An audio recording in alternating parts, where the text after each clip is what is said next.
Thank you very much. Steve Vitoff, Massacre High School, 1970. In recognition of Steve Greenhouse, Massacre High School, 1969. I work with a public relations firm, the Marina Organization. I may have pitched some of you, and now that I've met some of you, I may pitch you in the future. I'm going to list about a half dozen signals from Steve Greenhouse's early life that didn't seem to suggest that he would become the labor reporter for the New York Times. Then we're going to list about a half dozen that were very indicative of his future role as labor reporter for the New York Times. Then I'm going to list one additional signal that suggests that there is a future for Steve Greenhouse after the New York Times. Okay, here are some of the MacGuffins, the signals that didn't seem to point in the direction of a labor reporter career for Steve. Now, I have to hold this, but I have some props. Number one is Steve was a star of the high school soccer team, okay? And I don't think reporters are known for their athletic prowess. As a general rule, a lot of one stereotype. Number two, Steve was the lead clarinetist in the Massapequa High School band. For those of you who know him intimately, I played baritone sax. I look over at him playing, and his head, his forehead would turn red, and he had these little, like, diabolical points on his forehead. And I said, what's going on with that guy? He's inspiring. Number three, we all know that the journalistic profession, by and large, is dissolute, dissipated, alcohol, tobacco, all kinds of nefarious social habits. Steve was none of that. Steve was straight edge. No drinking, no smoking, very, very clean living person. And I remember, let me just say that when Mark, we drove up to Woodstock, I was in the car with them. The Woodstock t-shirt that I recall, maybe Mark, I don't know whether you recall, there was a dark blue van, Volkswagen van, does that sound right? It was filled with this sweet, aromatic, atmospheric ambiance, but Steve, much like on the clarinet, he's just driving the car, he's not participating. And one other indicator of Steve's moral unturpitude, this is a funny moment which I know you do not remember. It was October 1969, and I'm telling you this to show how much of a straight arrow he was. October 1969, the Beatles came out with an album called Abbey Road.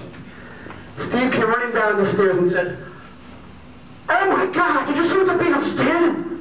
What? What are we talking about? They just put out a song called "Come Together Right Now Over Me." Oh, okay, well, it's pretty racy stuff, Steve, we get it. He was scandalized. Probably don't recall saying that. Now, I will tell you about a half dozen non-MacGuffins, or Guffins. These are signals and clues that were indicative of Steve's future career as labor reporter for the New York Times. Number one, his father, Morty, was a well-beloved, and I think many of you in this room knew him and loved him and respected him as a labor leader on Long Island. His family was deeply engaged in union affairs left and right. I know Andy and Steve, we used to get involved with union affairs, teachers union strike in Massapequa, etc. And you can also see this labor sensibility within the greenhouses. For instance, and this might have been Andy, or I don't know who said it, maybe Marty, Bob Dylan came out with a song where the chorus was, "I ain't gonna work on Maggie's farm no more." And the rest was thinking, hey, that's a pretty cool song, you know. But the greenhouses said, well, this is a labor song. This is a song about withholding labor efforts because of the dialectical material dynamics of agriculture. Okay. That was a hint. That should have been a hint. And then, very similar, May 1969, the Who put out Tommy, the rock opera Tommy. A deaf, dumb, and blind kid he's like doing great, you know, playing pinball, he's fantastic.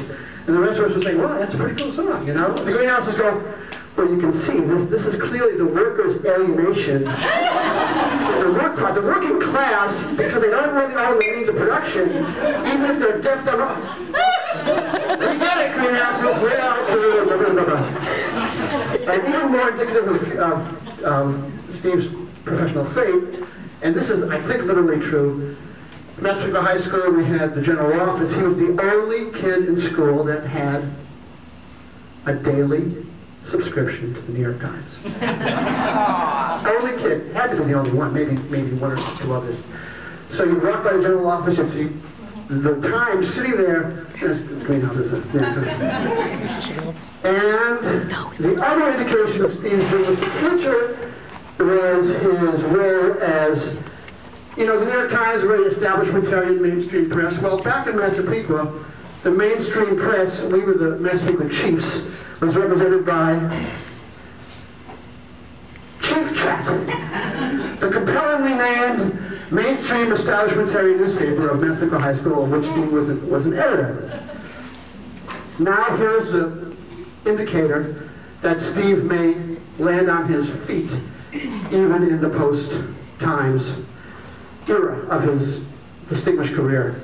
While Steve was the editor of the mainstream establishmentarian publication, he was also an editor of The Hassle, the underground paper that we put out in his thing. We all worked on it. We all worked on this, The Hassle, editorially independent. So for those of you that are concerned about Steve's professional outlook, I think the Hassle scenario ought to give you some comfort. In closing, we were suburban political teenagers in an era of hope, idealism, and disappointment. We wanted to change the world. We wanted to do something with our lives. But out of the whole crew, Steve seemed to really stand the greatest chance to pull it off, and to really change the world, and to really make a difference. And when I looked at the mastheads of The Hassle and the Chief Chat, here's what came to mind.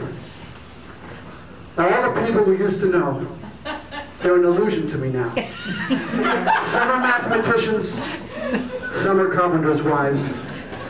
I don't know how it all got started. I don't know what they're doing with their lives. Steve, we all know what you are doing with your life. You are making... That's because you're in PR. We're on a pitch now. You are making your life count. You are making the kind of difference that the kids in Massapequa all dreamed of being able to do, and including me. So congratulations, we're all very proud of you. Yeah.